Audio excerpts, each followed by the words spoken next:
Hey, what it do, y'all? It's your boy E2 Blue coming back at you again. And yeah, yesterday, man, I wanted to get this video out yesterday, but I was on daddy time, so I had to pay attention to the child. So really couldn't get a video or a live stream in yesterday. But I will say this: Dallas Cowboys got the victory. It's Victory Monday. Cowboys beat the Jets. They dominate the Jets 37-22, but the score does not really kind of depict on what really went on in the game, because I would say after they kicked their second field goal to make it 6 points, once they were at 6 points, all the touchdowns that they got after those 6 points was really garbage time, because that's how much the Cowboys were dominating the Jets in that game. Shout out to Sauce Gardner. He held Pickens as much as he could, but Pickens still scored his touchdown. Really feel sorry for Gardner. Him and that other pass rusher and Quentin Williamson. Those two guys, they're the best players that they have on defense, and I just feel bad for them. I'm like, yo, 0-5. Ooh, and then Aaron Glenn, he don't deserve that, but I'm glad our team won. That's all that matters at the end of the day. I'll tell you this. Hold on. I had to get my little Celsius in there. But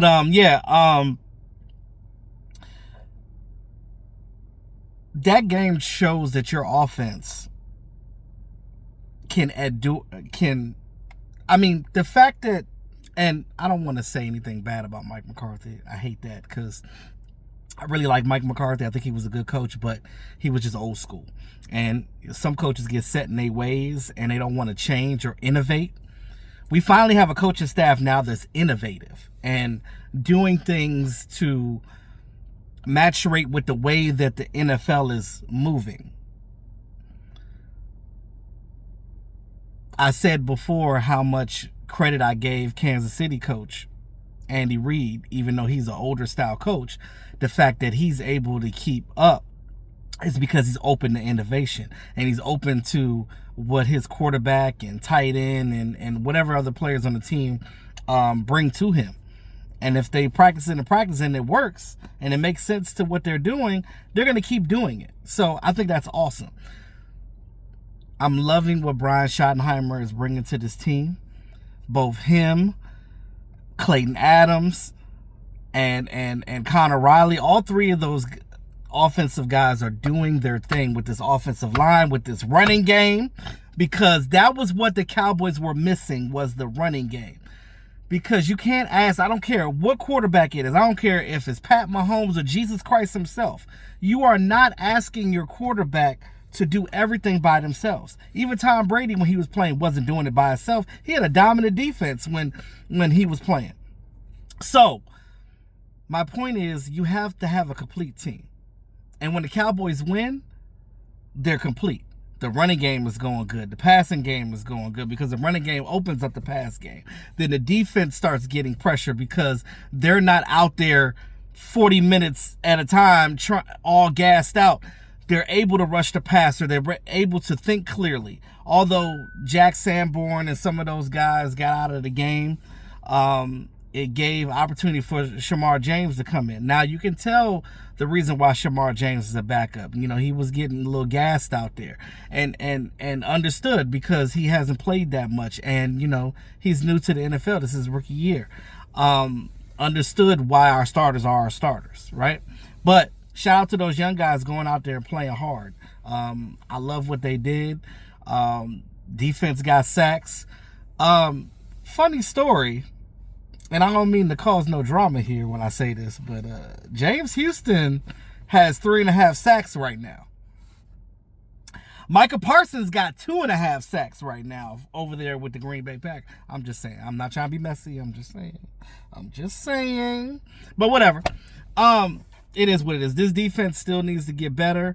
I think that if they could just be an average defense, like just mid-level, I think this team could go far, because our offense is doing great.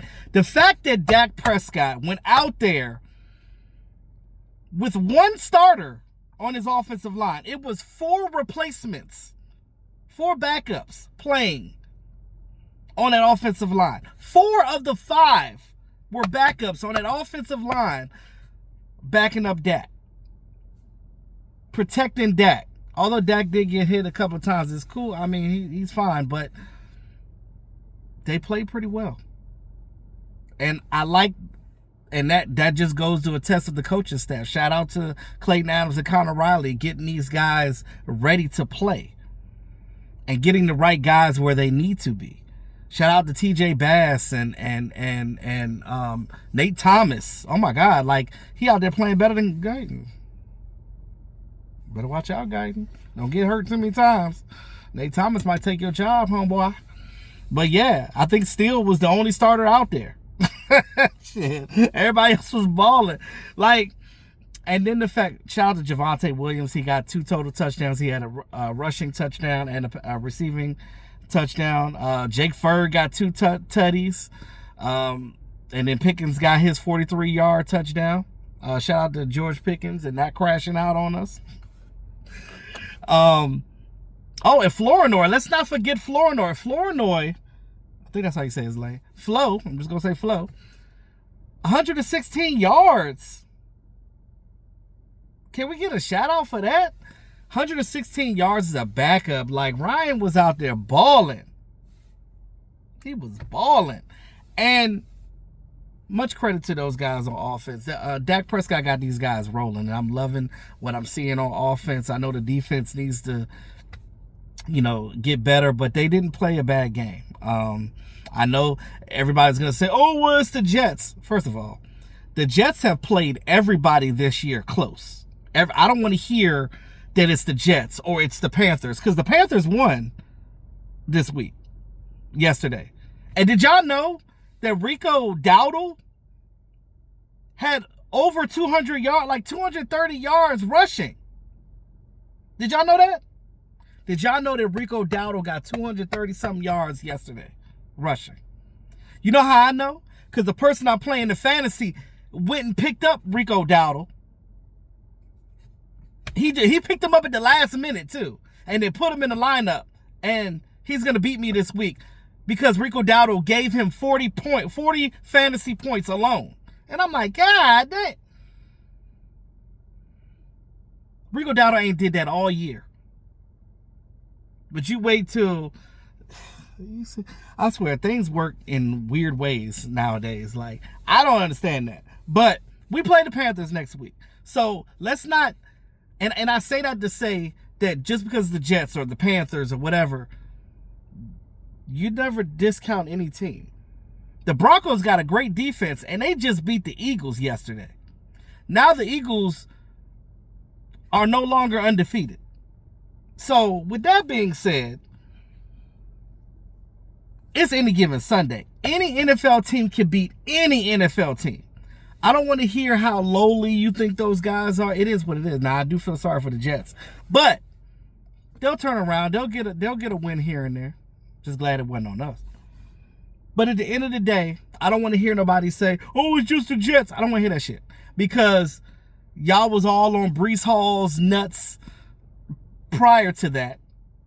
And talking about, oh, Sauce Gardner going to hold down Pickens and Pickens ain't going to be able to do nothing. Come on. Y'all got to stop the BS and give Dak his credit. Dak went out there and balled. 4 touchdown passes. I think he had like 240-something yards passing. 4 touchdowns. No interceptions.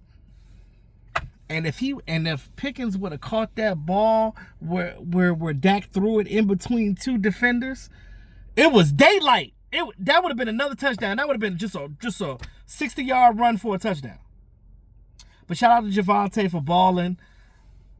And then the backups coming in and doing their part. I mean, damn, when Terp, just imagine how even better this offense is going to be when we have all of our offensive lines starting and have CeeDee Lamb and Turpin, because they didn't even make the trip.